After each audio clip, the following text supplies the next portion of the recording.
In prison, gang rules dictate that people stick with their own race. So I'm taken by surprise when an almost 6.5-foot African-American shows up at my cell door. His physique so big that the inmates call him John Coffey after the innocent prisoner on death row in the movie The Green Mile. He introduces himself as T-Bone. He served almost 2 decades. He wants to chat about the history of England. I ask him about the massive scars covering his body. Every single one is from a separate life and death prison fight. T-Bone was one of your closest friends in prison. Who was T-Bone, for those that don't know, and what do you think you learned from him?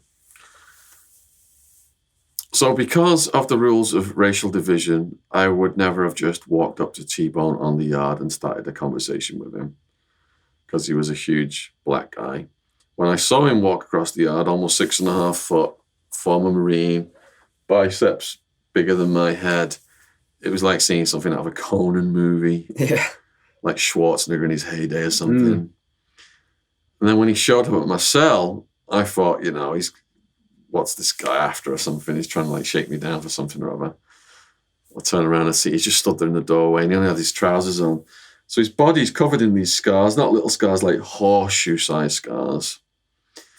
And over time, I learned that each one was a different life and death prison fight story, as well as his time in the Marines. He'd seen action in the Marines. He had scars in the Marines as well.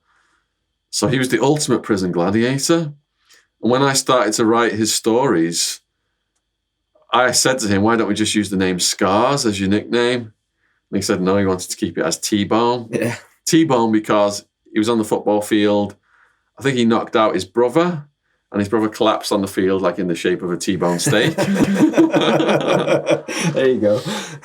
So T-Bone, when certain situations arose where people were getting raped or extorted, T-Bone, inspired by God, he was deeply religious, would step in and have fights with some of those people to protect these guys. And defend them. And it was regardless of race too, right?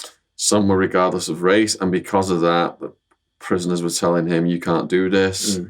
You can't police the yard. You're a cop. So then he'd be getting in fights with people who were calling him a cop and a snitch and all this kind of stuff as well. So it's a unique situation to see a guy in a completely cutthroat environment putting his life on the line for people that he barely knew who were getting victimized by rapists and extorted. It's a very noble thing of him to do. He's got a big heart. Yeah, especially given the danger.